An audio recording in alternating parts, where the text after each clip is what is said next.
And now, the moment you've all been waiting for, Joseph Murray!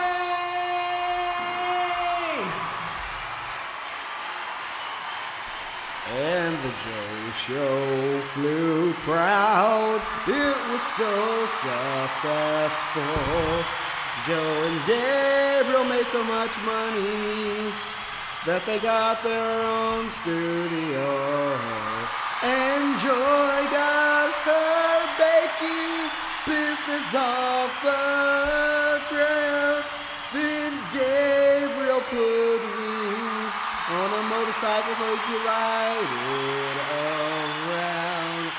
So say does that Joe Show will be successful.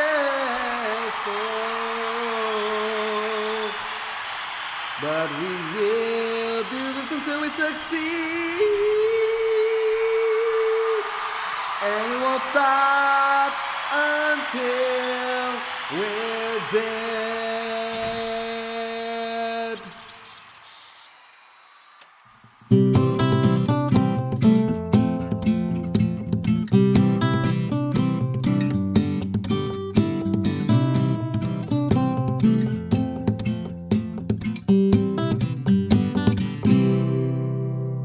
You seem pretty patriotic, Joseph. Me, I'm always patriotic, or I try to be anyway. But I mean, with this particular subject, it's really kind of not hard. It's not. What do I want to say? It's not hard to not get patriotic. I think that's what I was trying to say. Because I mean, the way I see it is, Black history is American history. You know what I'm saying? Like if you look at a lot of the similarities between what happened with the forefathers of America and what happened with the forefathers of Black history, there are a lot of similarities. I mean, look at what happened with our forefathers. They came here to this country. They didn't want to be under the rule under England, so what did they do? They fought for it, you know. Slavery was going on here. There were people that thought that was a bad thing. You know what they did? They stood up and they fought for it, and that's what I think was happening here. A lot of these men and women, they're fighting for what they believe in, and that's why I think that, I mean, Black history is American history. It's just the American thing to do. We've always fought for what we want it for. You know what I'm saying, man? I don't know. I just really hate when people try to disassociate it, like they say, oh, Black history is just for Black people. No, it's for everyone, because it's our history. If you are American and you're born here in the United States of America, it is your history. Yeah, it's something you don't want to talk about because there's a lot of bad things that happen. But, you know, as Kelly Clarkson said, you know, what don't kill you makes you stronger. You know, somebody probably said that before she did, but, you know, she's the one that gets credited for it. So the first person I wanted to go over was W.E.B. Du Bois. Man, that is a freaking mouthful there. Every time I was trying to read it. Yeah, it is. Jesus, it's like every time I read it, I was just like, nope, I'm going to just call him W. Du Bois. And then, but yeah, he was an influential African-American rights activist during the early 20th centuries. Yeah, dude. This guy wasn't just influential. I went on his Wikipedia page, and, you know, people have their feelings about Wikipedia. I like to use it because I think it's pretty accurate nowadays. But, dude, his resume never ended. Like, I just kept scrolling and scrolling and scrolling and scrolling. I'm just like, well, this guy was pretty influential. And I'm sitting here looking at some of the photos and stuff. What was he doing? He was a journalist, and so you'd see some of the stuff here that he was people he was working with, some of the stuff there, of certain issues that were going on, and then one of them, he's sitting here hanging out with Mao, the Chinese leader. I was like, what? Yeah, who is this guy? Yeah, it was because he went overseas he did what was it, Germany? No, he went to France, I think. No, it was Germany. Yeah, he went to Berlin. He went over to Berlin to do school. Years. So yeah, he just didn't stay here and do his work. He went overseas, and that's where he learned that's where he gained all his knowledge, mostly was from overseas, and then he brought it back to the United States, and he's just, I mean, one of the big things from reading about him is he used his knowledge and his talent of writing to get his point across in a very, not like pushing this down people's throat, but he's like, hey, this is an issue that is very prominent now. We gotta nip this in the bud here, So I thought that was really, really cool. And one thing I didn't understand about, like, even in his early life, there was this word here. It said, like, Du Bois identified himself as a mulatto. And I was... Is that right? And I was like, what's a mulatto? Well, he was mixed. Because here in what I'm looking at, it says Du Bois identified himself as a mulatto, but freely attended schools with whites and was enthusiastically supported in his academic studies by his white teachers. And I was like, okay, this is a black guy, and they really liked him. So I looked up mulatto, and that's what it meant. It was just meant that he was of mixed race. And so that's why it was, I don't want to say kind of easier for him, but that's why they were like, oh, he's got white in him, so I guess this will be fine, But I thought that was... I thought that was really cool and everything, but let's see. One thing, he was born in 1895. Wait, that don't look right. That ain't right. No, sorry. So yeah. what I wrote down, here's what I wrote down. Born on February 23rd of 1868. Yes. In this tiny little town. I don't know how tiny it is. I never really got a good bearing on where this town is, but it's somewhere in Massachusetts called Great Barrington. This dude lived until the age of 95. And he was born in the middle 1800s. And ooh, that's pretty so good. He died, what is that? That's 6 years before we really gotta go on civil rights and everything, So he really didn't even get to see what his work did, He just kind of did all this, fought for what he believed in, and then he dies 6 years before he could really see the end game of it, Absolutely. And he was a journalist, an educator, a civil rights activist. He received a bachelor's degree from Fisk University, and that wasn't even good enough for him, because then in 1895, he was the first black graduate with a doctorate degree. Then after that, he finished school here in the States, and then he went over to Berlin, Germany. He was the co-founder and editor of the National Association for the Advancements of Colored People, as I like to pronounce it, NACAP. The NAACP. And then one thing I found odd, though, in our very capitalistic society, he admired communism. He believed that capitalism was the cause of racism in the U.S. Expand on that. So, in the words of biographer David Lewis, Du Bois did not endorse communism for its own sake, but did so because the friends of his enemies were his friends. The same ambiguity characterized Du Bois' opinions of Joseph Stalin in 1940. He wrote disdainfully of the tyrant, quote-unquote, Stalin, but when Stalin died in 1953, Du Bois wrote a eulogy characterizing Stalin as a simple, calm, and courageous man, and lauding him for being the first to set Russia on the road to conquer race, prejudice, and make one nation of its 140 groups without destroying their individuality. And so the FBI heard a bit about his communistic tendencies. They opened a file on them and then started compiling data on him in 1942, but the investigation seemed to have ended about a year afterwards on account of there being insufficient evidence on Dr. Du Bois. Gotcha. One thing that I really like, one thing I was reading too, was you see that encounter he had with Booker T. Washington? Well, they said that while he was working at the Atlanta University, he was exposed to Booker T. Washington's Atlanta Compromise, which basically said that it was an agreement that asserted that the vocational education for blacks was more valuable to them than social advantages like higher education and political office. So basically, what I'm getting from that, Booker T. Washington had this Atlanta Compromise, and it was agreement to say that it was better for blacks to learn how to work, have like a working education, like kind of like a MTI, Or like in a factory or something like that. And that was more valuable to them than learning about literature or or learning something that'll get them into political offices.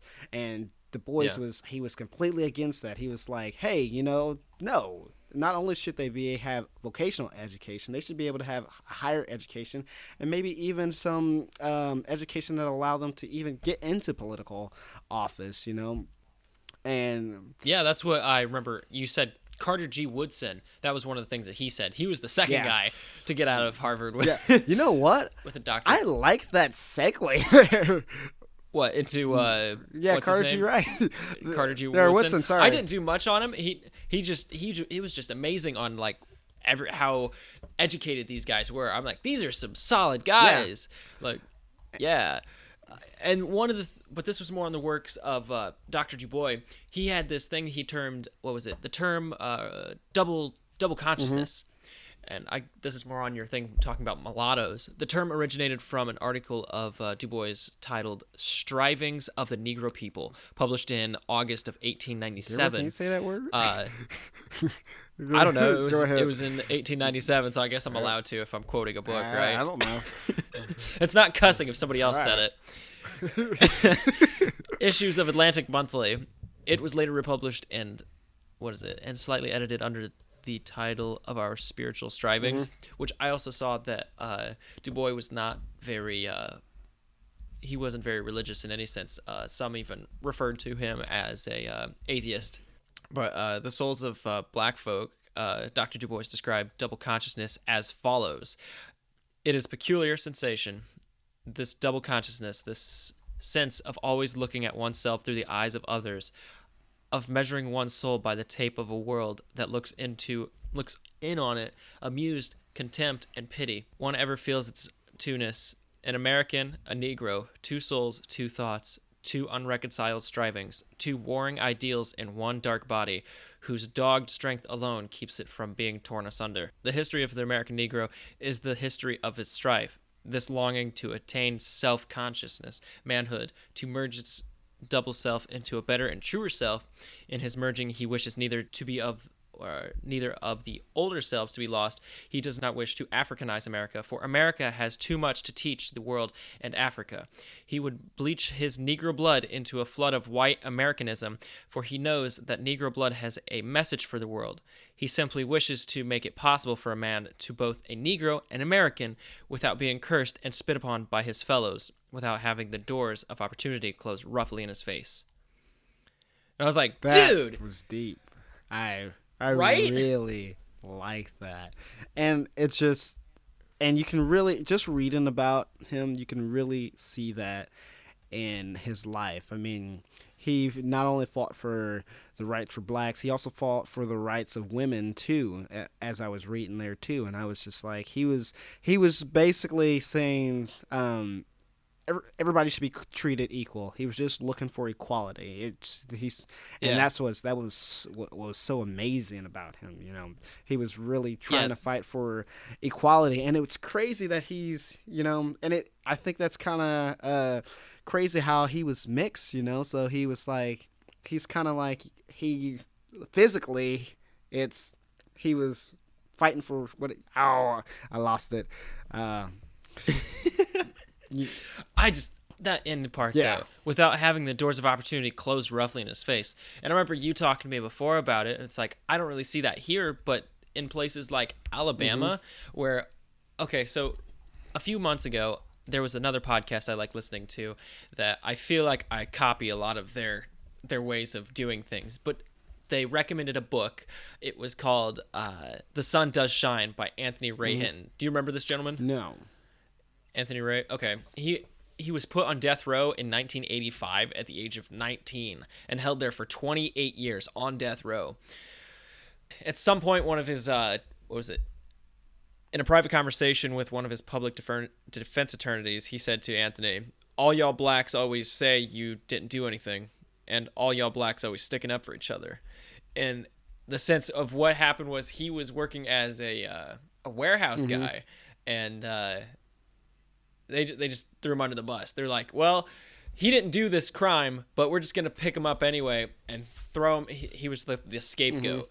And in another sense of like, I can't remember what was said in the book. This is just off my memory here.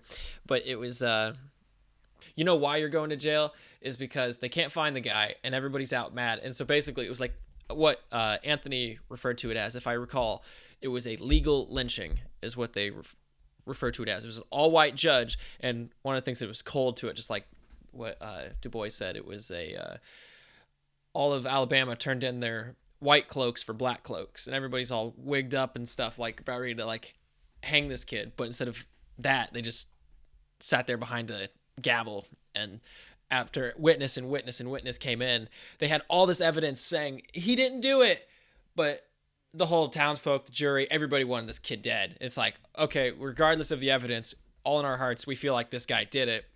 And even him going through the trial, in his heart, he was like, I didn't do this. But so that's like The Kill a Mockingbird.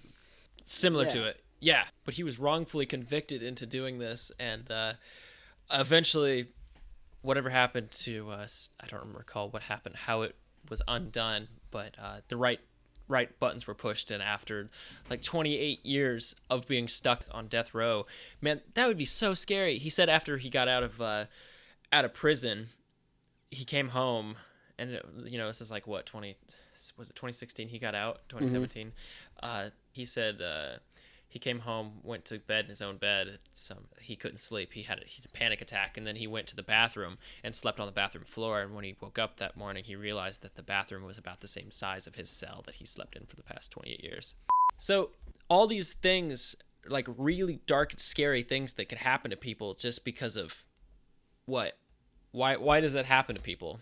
Is it people having a grudge against somebody?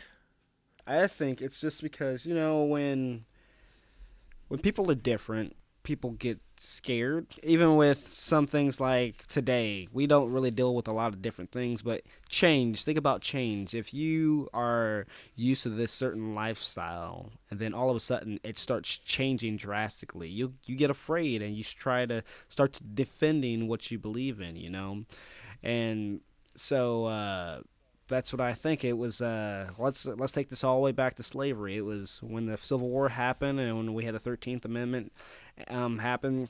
It was change, and this was a way of life there was a way of life that they were used to, and now it was changing, and so it turned into, okay, so now we're afraid of what's going to happen forward, so now we're going to just treat them any old way.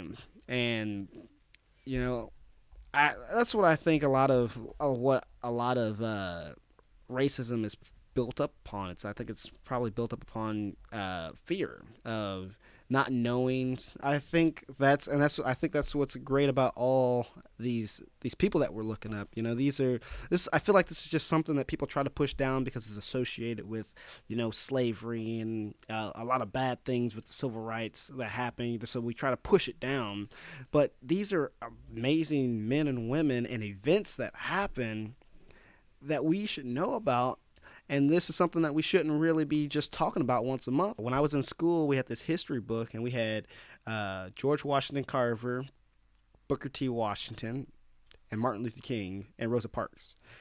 So four black figures out of the rest of the white figures, which, I'm not trying to say, blah, blah, blah, but that's all we had in there. So if my mom hadn't gone out of her way she would get like this little old tin popcorn bucket or whatever, and she went up and she looked up all these names or people that she knew, and then she would strip them into little paper strips, and then every day she would swiggle the bucket around, we dig our hand in it, and we pull out a name. And whoever we pulled out, that's the person we had to look up and research. And we did that during the month of February. And it was just really good and very eye-opening, because these are people you don't know. Because like I said, on here I didn't want to talk about Martin Luther King Jr. or Rosa Parks or George Washington Carver or Booker T, because those are people we hear about, all the time. But, I mean, Carter G. Woodson, W.E.B. Du Bois, you know. Wouldn't you like to have a title name like that? Yeah. W.E.B. Du Bois. Yeah, and I think I really didn't do any too much research, but I think somebody in his family had to be French because I think it was. Yeah, and then also too, I just think the way that I think he felt really comfortable going over to Germany and working, or going to school. I just don't know. I just felt like he was super comfortable going over there, and I just think that's kind of why, because he probably had some French ancestors, But yeah, so W.E.B. Du Bois. Yeah, really cool figure. Like, further with it, I also detailed Montgomery bus boycott. That was interesting. I didn't really know much about this. They had the Supreme Court rule something that Alabama's racial segregation laws for buses was unconstitutional. So I wrote some stuff down here. I'll just go through it really quick. In Montgomery, Alabama, in 1955, the people realized that they were being impacted negatively by their society, and they didn't stand for it. Joanne Robinson was an English professor at Alabama State University. Whoop, whoop. She talked to an organization called the Women's Political Council, or WPC, or also known as WPC. Oh boy, I've pronounced the last two of these. I hope nobody's upset with that, but If you get upset by that, just make sure you write in and you tell Gabriel that you're upset with that. No, I'm just messing. Yeah, tell me how I'm pronouncing those consonants well, wrong. I mean, I've messed up a couple times on pronouncing stuff right, so it's all good. Hey, it's all right. None of us are professionals here. We're just like, hey, we should talk about this thing because we're passionate about it, and so here it is. So anyway, Miss Robinson had a confrontation with the bus driver. The bus driver demanded that she sit in the back with the blacks only section on pretty much an empty bus. It ended up with her fleeing in fear of being hurt by the bus driver when she talked to some other people at the WPC, or WPC. What? Or no, it would be women's political council. At the Women's Political Council, she found that the other women had similar experiences. Like, how messed up is that? Like, okay, so I get on a bus. I remember the first time I was on a bus, which was actually this year. That's how from the sticks I am. I've never ridden on a bus. I went out to Colorado, and they have this thing, this little network. It's like Denver's something. Yeah, it's this bus system that they have out there. And so I downloaded their little app, and then I jumped on their buses. And I got on my first bus ride. I'm like, is this where I get a bus ticket? And the driver's like, yeah, this is how you do it. So they're really nice. Got me on the bus, and I just jumped in the front seat. And I'm just like, woo, I'm on a bus. I never once thought about that. And so when I read this post, I'm like, are you kidding me? Like, the bus driver got in this fury of like, get back. You can't sit Well, you up have here. to think about that there were a lot of segregation, like segregated water fountains, segregated restrooms. So, yeah, I mean, just reading here, it was basically how it worked. The whites had the front side of the bus, the blacks had the back side of the bus, and if the front side was full, any black person that was sitting in the back had to give their seat up to the white person. And that's what happened basically with Rosa Parks. She had just gotten off work.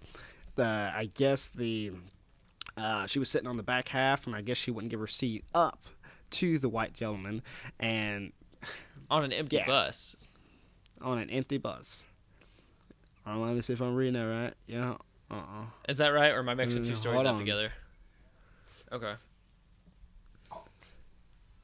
But talking about Rosa Parks, on December 1st of 1955, the night that Rosa Parks was arrested, Mrs. Robinson got wind of that. She jumped into action to start a bus boycott. At the time, most people were used to getting around by bus. There weren't many cars on the road. They realized that if they didn't ride the buses, that they could, quote unquote, break the system to a degree. They came up with like 50,000 flyers. Yeah. That was a crazy number. Like, in a night, like, okay, let's just start writing out flyers. And then the next morning they came in, passed them around between classes. So, and that was about how many people were in this town of Montgomery. Yeah. Next morning they passed them around between classes. She called a civil rights attorney, Frederick Gray, I believe was his name, and another man, what was his name? E.D. Nixon, an organizer who decided to endorse this boycott. They selected a newcomer, Martin Luther King Jr. His opinions weren't just thoughts, but he acted on them, and they really took off. they would see the empty buses drive down the street as they were walking to school, and then they would put together alternative ways of transportation. I remember thinking about this when I was out there in Colorado this past summer, for when I didn't know I didn't know that there was a busing system there in Denver. I was like, oh crap, I gotta get up here. How am I gonna get up there? And I was like, I could hitchhike. I mean, this is Colorado, right? This is a place that they do it. But my uncle was like, no. He called me. He's like, just take the bus. So I took the bus up to the mountains, which was fine. Really nice. But yeah, so these people, they're like new and old station wagons. People would volunteer driving routes that the buses used to take, driving people to work and to school. The boycott lasted for, 382 days. That'll definitely kill Anyways, a business, you know. Yeah. And so it lasted from December 1st of 1995, like I said, to December 20th of 1956. Did you say 1995? Did I say 1995? I did. 1955 to December 20th of 1956. Yeah, I knew I messed something up. I was like, that didn't sound right. Yep.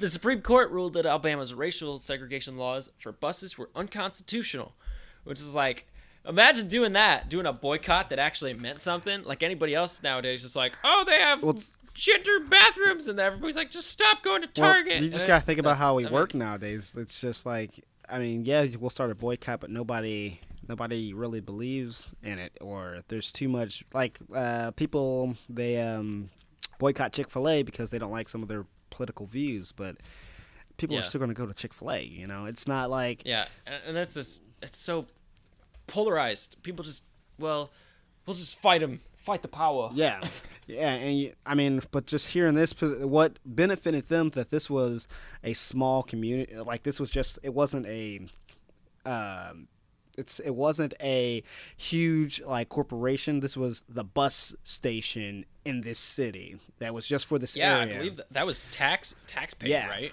All the taxpayers, I think, so they just shut that stuff down. And so that's what really benefited them, was that it was just a small community, and that they made that business lose money. So that was what really went for them. I mean, but they, like, you know, if it was like, I don't know, like Walmart or something, I don't know how that would have affected it, you know, too much. But they did have some power hitters, you know, Rosa Parks, Martin Luther King on their side and everything like that.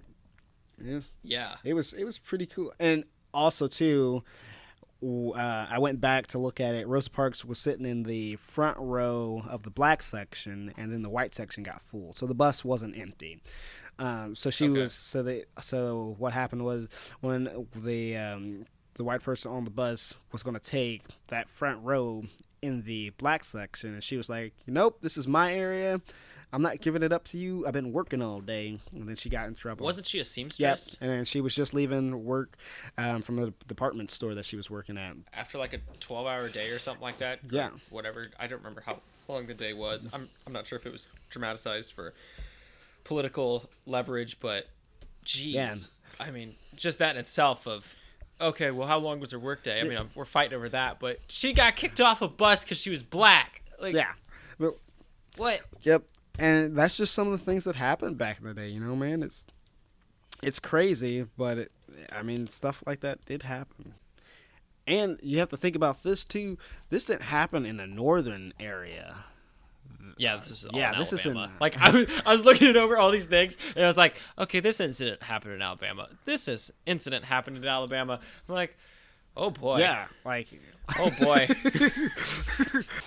You gotta think about Carter G. Woodson. I mean, he was the person who started Black History Month. You know, he was did you know it started out just like a week?